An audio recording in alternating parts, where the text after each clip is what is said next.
เดือน12น้ำนองตลิ่ง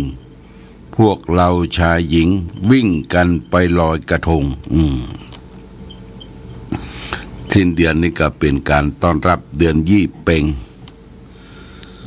วันนี้วันหยุดนะญาติโยมวันอาทิตย์แต่ว่าวันเสาร์เราก็ได้ไปร่วมกันประพฤติปฏิบัติธรรมประจำวันเสาร์ณที่วัดพระพุทธบาทอุดมก็ไปกันพอสมควร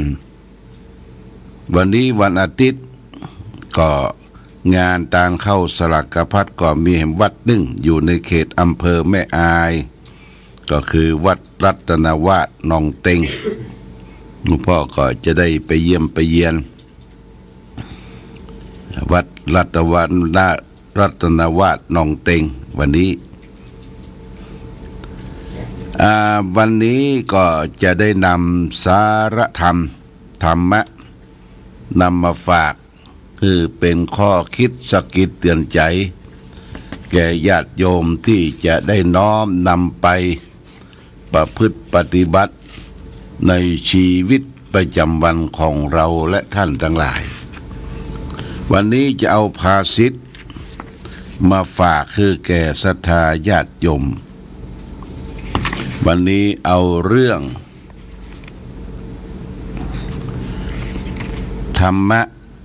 ที่พระพุทธเจ้าได้ตรัสไว้พระองค์ตรัสได้ไว้หมวดปัญญาวรรคคือหมวดปัญญาได้ตรัสว่านัตถิปัญญาสมาอาภาแสงสว่างเสมอด้วยปัญญาไม่มีญาติโยมแสงสว่างอันใดจะเสมอด้วยปัญญาไม่มีตัดในสังยุตตนิกายสกัตวรรคพระอาทิตย์ส่องแสงในเวลากลางวันพระจันทร์ส่องแสงในเวลากลางคืนธรรมะของพระพุทธเจ้าปัญญาเนี่ยส่องแสงทั้งกลางวันและกลางคืนเพราะฉะนั้นปัญญาเนี่ยเป็นสิ่งสำคัญมีปัญญาเหมือนมีทรัพย์อยู่นับแสนมีปัญญาและทรัพย์อื่นไม่คลาดแคลนปัญญาเหมือนกับทรัพย์แสนโกฏโทษไม่มีปัญญาโรกัสมิงปัจโชโตปัญญาเป็นแสงสว่างในโลกคือปัญญาเนี่ยทางพุทธศาสนาถือว่าเป็นสิ่งเลิศประเสริฐที่จะทำให้เกิดปัญญาได้ก็ต้องอาศัยการฝึกฝนอบรมประพฤติปฏิบัติสมถกรรมฐานวิปัสสนากรรมฐาน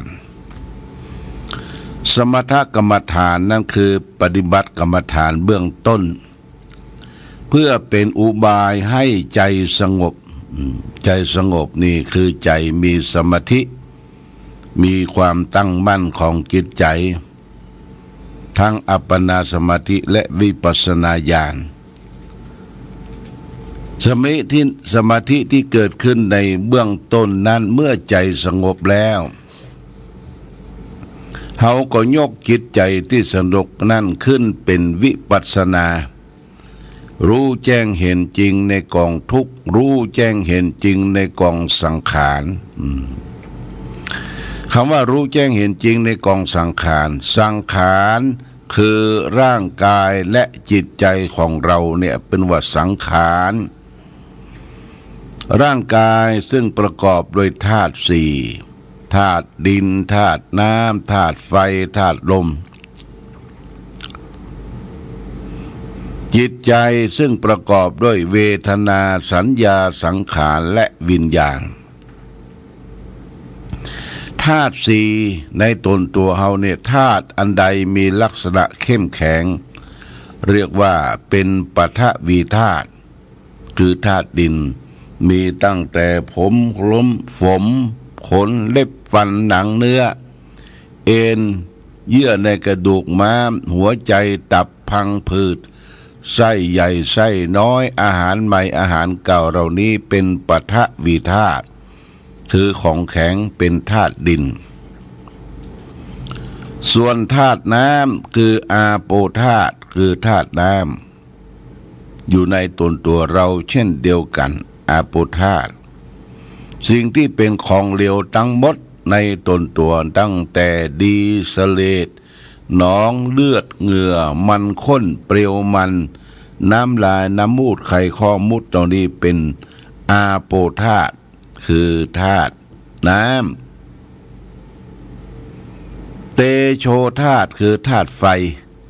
ตัวเรานี่มีไฟไฟยังกายให้อบอุ่นไฟยังกายให้กระวนกระวายไฟที่เผาอาหารให้ย่อยเรียกว่าตัวเรานี่มีไฟพอแก่ตัวลงมาไฟ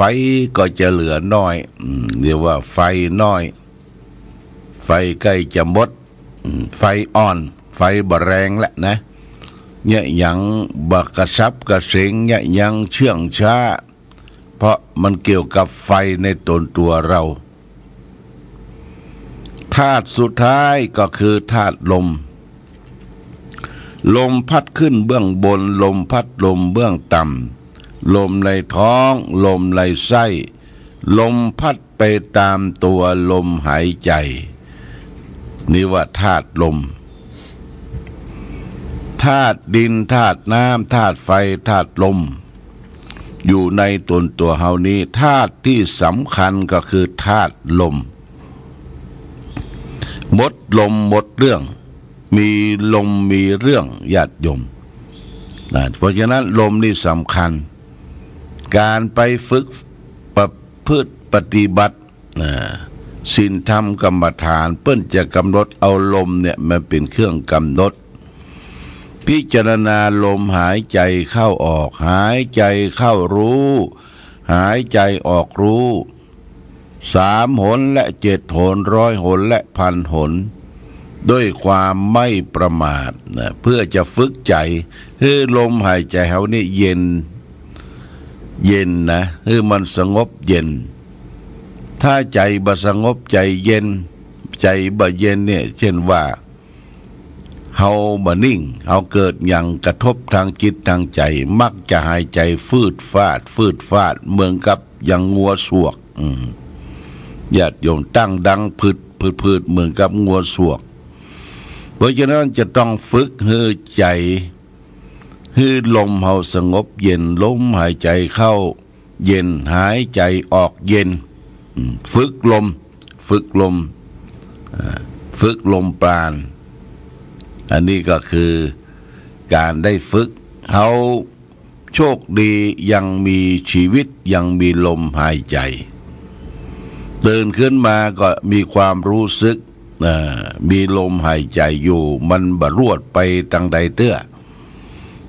ก็ต้องต่อสู้กันต่อไปแต่ก็ต้องอาศัยการฝึกลมเนี่ยนะการฝึกลมให้ลมหายใจเฮามันเย็นญาติโยมอันนี้คือเรื่องของกายธาตุ4ดินน้ำลมไฟแล้วก็เรื่องใจแหมใจเนี่ยมันเป็นเวทนาสัญญาสังขารและวิญญาณเวทนาแปลว่าความรู้สึกใจเนี่ยมีความรู้สึกมีอย่างสัมผัสตั้งใจเรียกว่าอารมณ์ที่สัมผัสทางใจเรียกว่าอิทธารมณ์คืออารมณ์ที่น่าปรารถนาอนิถารมณ์คืออารมณ์ที่ไม่น่าปรารถนานี่ได้รับผลกระทบทุกเมื่อเชื่อยามถ้าอารมณ์ที่บ่ชอบบ่จอยมาสัมผัสพบกับตั้งใจเขาก็เรียกว่าหายใจบ่ปกติละญาติโยมเพราะมันบ่ชอบอารมณ์บ่จอยเมื่ออารมณ์บ่ชอบอารมณ์บ่จอยก็ทำให้เกิดความติดขัดในจิตในใจอารมณ์ชอบเข้ามาฟอกในใจเราสัมผัสยินดีอยากได้ต้องการกับสิ่งที่ได้มากระทบในอารมณ์ที่ชอบม่วนอกม่วนใจ ม่วนจนเกินไปก็เป็นโลภะจิตนะเป็นกิเลสตัวหนึ่งโลภะจิตโลภะความโลภมีความยินดีอยากได้ต้องการสิ่งที่มากระทบเพราะฉะนั้นสรุปแล้วว่าเมื่อสิ่งใดสิ่งหนึ่งมากระทบทางตาหูจมูกลิ้นกายใจของเฮาเนี่ยนะคือสำรวมระวังสำรวมระวังนี่ทุกข์ก็จะบะเกาะกินใจเฮานักปราชญ์เปิ้นจึงเปรียบเทียบไว้ว่าตาเหมือนกับงูหูเหมือนกับจระเข้จมูกเปรียบกับหมาป่ากายเปรียบเหมือนกับนกใจเปรียบเหมือนกับลิงวอกเท้าสัตว์ทั้งหมดเนี่ยมาผูกเชือกมัดรวมกันสัตว์ทั้งหลายแล้วก็ปล่อยเอาปุ่มเชือกไว้ที่เดียวมันจะจักขยเยอกันจักขยเยออีลุงตุงนางจระเข้มันก็จะคุยคายไปอยู่ที่ของมันคือในน้ำนกก็จะบินขึ้นสู่อากาศงูก็จะเลื้อยเข้ารกเข้าพงที่ป่าที่อุกหมาป่าก็จะไปอยู่ป่าแล้วก็อีวอกอีเลงก็จะวิ่งขึ้นต้นไม้โยกไปโยกมาตาหูจมูกลิ้นกายใจเหมือนกับสัตว์ทั้งหลายเนี่ยมันบะเชี่ยงบะกูนมันก็จะจักขยเยอกันเปิ้นจึงสำรวมระวังในเวลาตาเห็นรูปในเวลาหูฟังเสียงในเวลาจมูกดมกลิ่นในเวลาลิ้นได้ลิ้มรสอาหารในเวลากายสัมผัสกับโผฏฐัพพะสิ่งที่มากระทบทางกายจะเป็นของที่แข็งกระด้างลุ่มนวลก็ต้องระวังญาติโยมการระวังรักษาตาหูจมูกลิ้นกายใจเนี่ยเป็นการประพฤติปฏิบัติธรรมเป็นการประพฤติปฏิบัติธรรมเป็นเบสิกเป็นเบื้องต้นญาติโยมนะนอกจากนั้นถ้ากายใจเฮาสงบเฮาก็ยกขึ้นสู่วิปัสสนาคือรู้ละเอียดยิ่งขึ้นไปว่าความทุกข์ที่มาเกาะกินใจมันมาเกิดมาจากสิ่งใดเป็นปัจจัยทำให้เกิดความทุกข์ญาติโยมนะบางคนเมื่อทุกข์มาเกาะกินใจบ่ได้พิจารณาไปก็ไปแก้กันที่ปลายเหตุของความทุกข์เช่นบ่ม่วนอกบ่ม่วนใจต่างบ้านก็บ่ม่วนอกบ่ม่วนใจทะเลาะวิวาทกันหนีออกจากบ้านน่ะไปไปสัมมาเลคบเพื่อนคบฝูงกินเหล้าเมายาเข้าคับเข้าบาร์อันนี้มันเตลิดเปิดเปิงไปมันบ่ได้แก้ไขที่ตนเองตัวเก่ามันแก้ที่ปลายเหตุมันก็หายไปชั่วครั้งชั่วคราวพอดื่มแอลกอฮอล์เข้าไปกินยาเมาเข้าไปมันก็ไปบังคับบ่ฮื้อได้คิดบังคับไขสันหลังบ่ฮื้อได้ตื่นตัวเป็นทาสของความเมาความเมาหายไปชั่วขณะหนึ่งพอสร้างเมาขึ้นมาเมื่อใดโอ้เหมือนกับดินพอกหางหมูแก้ไขบ่ได้บางคนยังเข้าใจคิดว่าตนเองตัวเก่าเนี่ยทำให้เกิดทุกข์ไปทำลายตัวเองตัวเก่าคิดบ่เป็นพิจารณาบ่จ้างไปกินยาตายแขนคอตายโดดตึกตายโดดแม่น้ำตายก็มีเนี่ยพระพุทธเจ้าบ่ได้ส่งเสริมให้คนเฮาทำลายตัวเก่าทำลายตัวที่ทำให้เกิดความทุกข์อันเกิดมาจากตัวตัณหาตัวเวทนาที่สัมผัสนี่เป็นเรื่องสำคัญนะญาติโยมท่านสาธุชนเฮาประพฤติปฏิบัติธรรม ไหว้พระสวดมนต์เปิ้นฮืนนิ่งสงบดูกายดูใจของตนเองเมื่อกายใจของตนเองมันสัมผัสเรื่องใดมันเกิดทุกข์เรื่องใดก็สาวหาปมหาดันหาเงื่อนหางำมันเมื่อปะจุดบ่มดันก็แก้ไขตรงนั้นจะไปแก้ไขกันที่ปลายเหตุปลายเหตุนั้นก็อย่างที่ว่านำแก้ได้ชั่วครั้งชั่วคราวความสุขที่แก้ได้โดยปลายเหตุความสุขโลกีมันมีได้ชั่วคราวความสุขยืนยาวต้องเข้าหาธรรมะธรรมะเป็นสิ่งที่ถูกต้องกิเลสเป็นสิ่งที่ถูกใจอันใดมันถูกใจเฮาเนี่ยมันเป็นกิเลสทั้งนั้นมันแผ่นแก่ตัวแก่ได้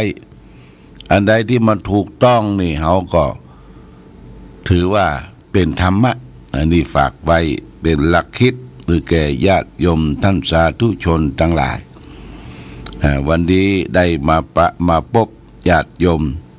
ก็ขอประชาสัมพันธ์แห่งครั้งหนึ่งว่าท่านผู้ใดอยากจะร่วมทำบุญสร้างพุทธมณฑลจังหวัดเชียงใหม่ร่วมกับคณะสงฆ์อำเภอฝางอำเภอแม่อายอำเภอชัยประการตอนนี้ต้องการเจ้าภาพเสาเข็มญาติโยมเสาเข็มที่มีตอกไว้สร้างอาคาร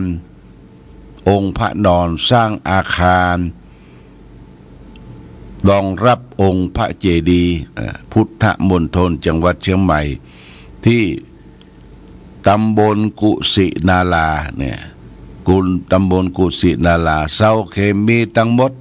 96ต้นที่เขาได้เป็นเจ้าภาพเจ้าศรัทธาก็ต้นละ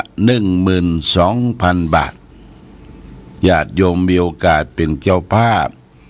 ก็จะได้นำรายชื่อของท่านจารึกไว้เป็นอนุสรณ์ที่ฝาผนังอาคารที่ปรินิพพานขององค์สมเด็จพระสัมมาสัมพุทธเจ้าเขาก็จะถึงความสุขสงบเย็นในวาระโอกาสต่อไปจึงขออนุโมทนาไมกับท่านสาธุชนที่ได้ร่วมกินร่วมทานให้หอมมาแล้วขออนุโมทนาสาธุมาณโอกาสนี้ญาติโยมท่านสาธุชนทั้งหลายเราได้ล่องไปทางใต้ล่องไปทางพุทธมณฑลจังหวัดเชียงใหม่บ้านโทกเสียอำเภอดอยหล่อก็ไปแวะเยี่ยมเยียนได้เนอะมีน้ำตกมีถ้ำมีสถานที่ประสูติสถานที่ตรัสรู้ธรรมสถานที่แสดงธรรมและสถานที่เสด็จดับขันธปรินิพพานเนี่ยญาติโยมไปเยี่ยมชมเยี่ยมสักการะกันได้ตามอำเภอเราก็ได้มีเจ้าภาพร่วมกันจะได้สร้างพุทธมณฑลจุดที่ปางปรินิพพานพระองค์นอนองค์ปรินิพพานสร้างไว้เรียบร้อยแล้วแล้วก็เอาไปนอนไว้เรียบร้อยแล้วแต่เป็นนอนชั่วคราวบ่ได้ถาวรเตื้อเขาก็จะได้ร่วมคิดสร้างถาวรอันเป็นถาวรวัตถุเป็นพุทธมณฑลเป็นที่เราจะต้องระลึกถึงองค์สมเด็จพระสัมมาสัมพุทธเจ้าเป็น4ตำบลประสูติตำบลตรัสรู้และตำบลเสด็จดับขันธปรินิพพานอันนี้ก็ประชาสัมพันธ์ญาติโยมท่านสาธุชนทั้งหลายได้รับทราบมาณโอกาสนี้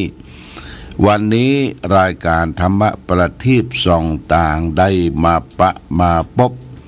ญาติโยมท่านสาธุชนทั้งหลายก็พอสมควรแก่กาลเวลาขอความผาสุขความมีธรรมจงบังเกิดมีแก่ศรัทธาสาธุชนญาติโยมทุกท่านรายการธรรมะประทีปส่องต่างต้องขอลาก่อน ขอผู้ฟังจงตั้งมั่นจิตหันษาโดยธรรมะขององค์พระพุทธาได้นำพาให้เกิดความสุขสงบเย็นขอเจริญพร